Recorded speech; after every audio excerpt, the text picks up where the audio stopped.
नमस्कार, मैं हूं आपके साथ मयंक। आज 11 तारीख है। पिछले 12 घंटों के अंदर अमेरिका, ईरान और इजराइल के बीच किस तरह से जंग एक भयानक मोड़ लेती जा रही है, इस पर हम चर्चा करेंगे। साथ ही आपको यह भी बताएंगे कि कहां पर हमले हुए हैं, 12 घंटे के लेटेस्ट अपडेट क्या है। इसके साथ 2-3 बड़े सवालों के जवाब देने की कोशिश होगी। क्या कोई है जो ये नहीं चाहता कि ईरान में युद्ध रुके? आखिर वो कौन है जो डोनाल्ड ट्रंप को बार बार हमले करने की सलाह दे रहा है? जिस तरह से हमले हुए अपाचे हेलीकॉप्टर का बहाना बनाकर, उसके पहले ईरान के आइलैंड्स पर हमले हुए, इससे लगता है कि कोई है जो ये नहीं चाहता कि ईरान में शांति हो या ईरान के साथ जंग रुके। इसके साथ ही हम ये भी बताएंगे कि कैसे सिर्फ चंद घंटों के अंदर खैबर शेकन मिसाइल ने अमेरिका के बेसों को दहला कर रख दिया। शायद जिसकी उम्मीद ना तो अमेरिका ने की थी, ना अमेरिकी सेना ने की थी, ना डोनाल्ड ट्रंप ने की थी। इतना करारा जवाब ईरान की तरफ से कैसे दिया गया? इसके साथ ही इस बात पर भी चर्चा होगी कि आखिर ईरान के जो वाटर रिसोर्सेस हैं, पानी के जो ठिकाने थे, इस पर हमले क्यों किए गए। इससे जुड़े सारे अपडेट्स मैं आपको बताऊंगा, लेकिन इस वक्त की जो सबसे बड़ी खबर है, पहली नजर उस पर डालते हैं। देखिए, इस वक्त की सबसे बड़ी खबर, अमेरिका ने ईरान पर भयानक हमले शुरू कर दिए हैं। B-2 बॉम्बर्स से हमले किए जा रहे हैं, टॉम हॉक मिसाइल से हमले किए जा रहे हैं, F-35 जेट से हमले हो रहे हैं और जो अमेरिकी जहाज ओमान की खाड़ी के आसपास मौजूद है, उससे मिसाइलें दागी जा रही हैं। और ये हमले पूरे ईरान में हो रहे हैं। हमले जो है हॉर्मूज के आसपास जितने द्वीप हैं, सबको निशाना बनाया जा रहा है। बंदर अब्बास पर हमले हो रहे हैं, केशम आइलैंड पर हमले हो रहे हैं, सिरीक पर हमले हो रहे हैं, अबू मूसा आइलैंड पर हमले हो रहे हैं। जितनी जगह ईरान के नौसेना के अड्डे हैं, उन सबको निशाना बनाया जा रहा है। इसके अलावा तेहरान में भी धमाकों की आवाजें सुनाई दी हैं और तेहरान के आसपास कई ठिकानों पे हमले की खबर है। यहां तक कि इस्फहान में, ईरान में भी धमाके हो रहे हैं, जो कि ईरान का न्यूक्लियर साइट है। अब ये माना जा रहा है कि ईरान और अमेरिका के बीच आखिरी जंग शुरू हो चुकी है।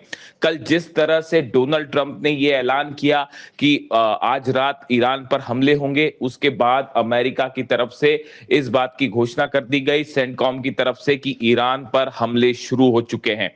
लेकिन इसका करारा जवाब ईरान ने भी देना शुरू कर दिया है। एक बार फिर अमेरिका के तमाम बेसिस पर खैबर मिसाइल से हमले किए गए हैं, इस तरह की खबरें आ रही हैं। शाही ड्रोन से हमले किए गए हैं, यानी पूरे अरब देशों में जो अमेरिकी बेसिस हैं वो निशाने पर हैं और लगातार उन पर जो है मिसाइल्स बरसाई जा रही हैं, इस तरह की खबर आ रही है। देखिए, इसके अलावा एक बेहद अहम खबर है जो पूरी दुनिया को परेशान करने वाली खबर है। ईरान ने बहुत बड़ा ऐलान कर दिया है। ईरान ने पूरी तरह से स्ट्रेट ऑफ हॉर्मूज को बंद करने का ऐलान कर दिया है। यानी अब हॉर्मूज से कोई जहाज नहीं गुजरेगा, किसी देश का जहाज नहीं गुजरेगा और ना ही कोई ऑयल टैंकर वहां से गुजरने दिया जाएगा। कोई कमर्शियल शिप भी वहां से नहीं गुजर पाएगा और किसी भी तरह की कोई व्यापारिक गतिविधि अब हॉर्मूज से नहीं हो पाएगी। देखिए, ये एक ऐसी खबर है जिससे पूरी दुनिया में अब ऑयल और गैस का संकट और बढ़ सकता है। पहले से ही हालात खराब थे और अब इन हमलों के बाद जो अमेरिका ने किए हैं, हालात और खराब हो गए हैं। इसके बाद देखिए, ईरान की तरफ से एक बहुत बड़ा ऐलान किया जा रहा है, जो कि बार बार सुनने को मिल रहा है, और वो ऐलान ये है कि इस बार अब ईरान की तरफ से एक ऐसा हमला हो सकता है जिसके बारे में पहले कभी किसी ने नहीं सोचा, ना किसी ने देखा।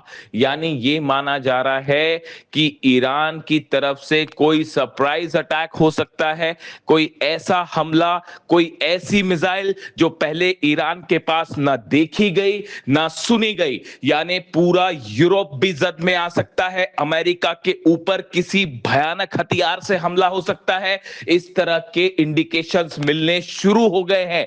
कई ईरान से जुड़े ग्रुप्स हैं वो इस तरह का दावा कर रहे हैं कि अब ईरान की तरफ से ये आखिरी जंग है और ईरान का ऐसा हमला होगा कि इजराइल और अमेरिका हमेशा याद रखेंगे, जो पहले नहीं देखा गया। देखिए, बार बार ये बात ईरान की तरफ से कही गई है कि हमारे पर जो हमले हो रहे हैं उसका करारा जवाब दिया जाएगा, और उसका नतीजा अब ये है, जो हमले किए हैं अमेरिका ने, उसके बाद सीज फायर अब पूरी तरह से खत्म हो चुका है। जो बातचीत हो रही थी, मैंने आपको पहले ही कहा था कि अमेरिका की तरफ से जो बातचीत है उसका कोई नतीजा नहीं निकलेगा, चाहे यूरेनियम का मुद्दा हो, चाहे न्यूक्लियर मुद्दा हो, या किसी तरह का और मुद्दा हो, कोई नतीजा नहीं निकलेगा। यही बात बार बार जो है वो अली खामनेई साहब ने भी कही थी कि ईरान के साथ बातचीत का कोई मतलब नहीं है, क्योंकि ईरान धोखा करेगा, डोनाल्ड ट्रंप धोखा करेगा। ये बात खामनेई साहब हमेशा कहते थे, और देख लीजिए वही बात सच साबित हुई। पूरी दुनिया देख रही है इस बात को कि धोखे से अमेरिका ने हमला किया, धोखे से इजराइल ने हमला किया, और बहाने बना के हमले किए गए। यानी पर्दे के पीछे कोई है जो ईरान के साथ डील नहीं होने देना चाहता।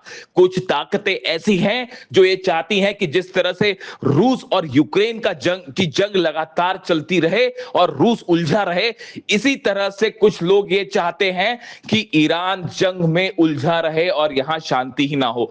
ईरान के हथियारों को खत्म किया जाए, रिसोर्सेस को खत्म किया जाए, और लंबी जंग को खींचा जाए ताकि ईरान को हराया जा सके। ये बहुत बड़ी साजिश हो रही है, लेकिन ईरान की सेना ने करारा जवाब देने का फैसला कर लिया है, और ईरान की सेना की तरफ से ये बात कही गई है कि जितने हमले हम पर हुए हैं उनका अब वो जवाब दिया जाएगा जो जिसको इतिहास याद रखेगा, तारीख याद रखेगी। यानी अब एक ऐसी जंग छिड़ चुकी है जिसका अंजाम अब क्या होगा कोई नहीं जानता। पूरे अरब देश खतरे में हैं इस समय। हालात ये हैं कि सऊदी से लेके, बहरीन से लेकर, यूएई, जॉर्डन, कतर, जितने देश हैं सब पर इस समय भयानक हमलों का खतरा मंडरा रहा है। पूरे अरब देश सेल्फ डिफेंस में जुट गए हैं।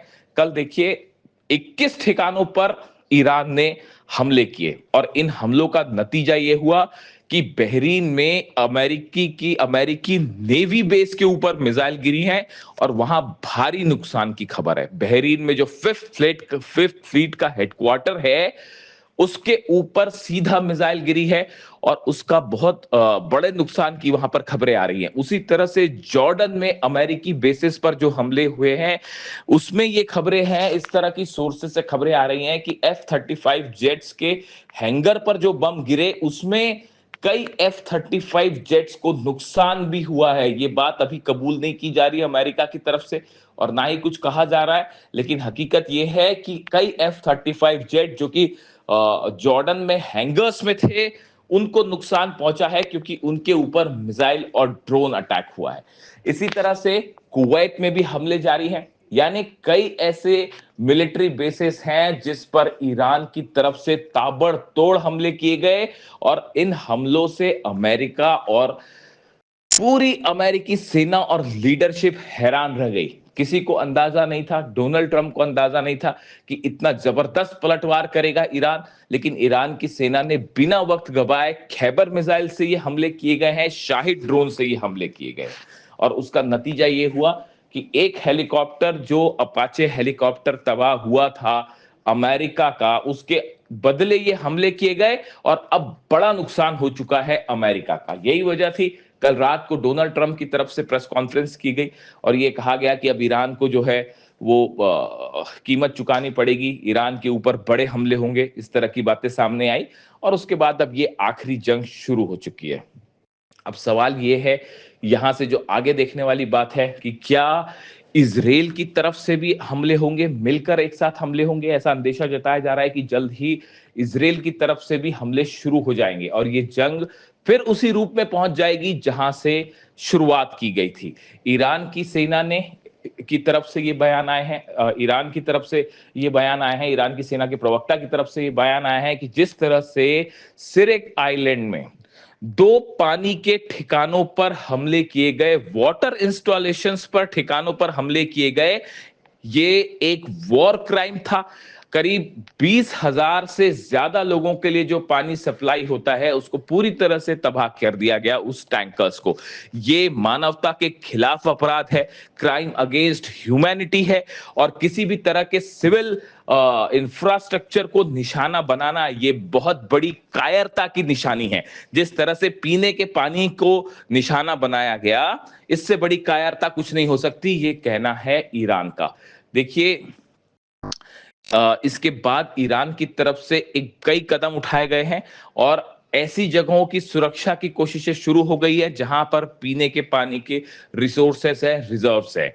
माना यह जा रहा है कि इस जंग को लंबा खींचकर ईरान में पानी की सप्लाई को बाधित करना यह भी एक बड़ा टारगेट हो सकता है अमेरिका का और इजराइल का। इसके अलावा देखिए, इन जिन जगहों पर हमले हो रहे हैं उसमें ईरान के मिलिट्री लॉन्च साइट्स हैं, ईरान के रडार्स हैं, ईरान की वो जगह है जहां पर अम्यूनिशन और भंडार होने की संभावना है। इसके अलावा अब ये भी माना जा रहा है कि जो ईरान का पावर सेंटर्स हैं उस पर हमले हो सकते हैं।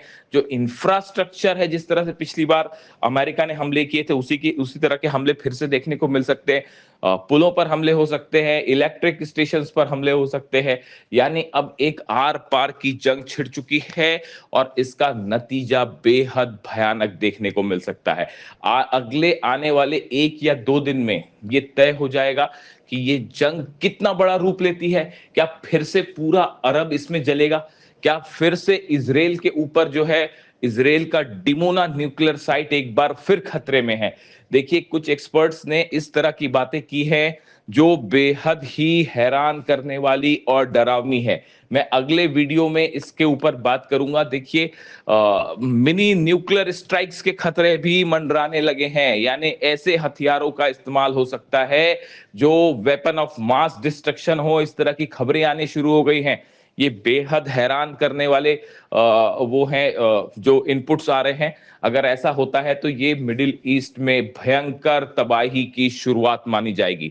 लेकिन फिलहाल पूरी दुनिया देख रही है कि ईरान अकेला जंग लड़ रहा है और अमेरिका और इजराइल मिलके भी ईरान को नहीं झुका पा रहे। ईरान अपने दम पर लड़ाई कर रहा है, इमाम हुसैन की तरह लड़ाई कर रहा है, खामनेई साहब के निर्देशों पर चल के लड़ाई कर रहा है। और हकीकत यह है कि डोनाल्ड ट्रंप और नेतन्याहू अपनी पूरी मिलिट्री ताकत लगाने के बाद भी आज ईरान को नहीं झुका पा रहे। और ईरान का ये हौसला और ये हिम्मत पूरी दुनिया देख रही है। और स्ट्रेट ऑफ हॉर्मुज आज बंद है और इसका नतीजा अब क्या होगा ये पूरी दुनिया देखेगी। जो भी अपडेट होगा मैं आप तक पहुंचाऊंगा। Thank you so much.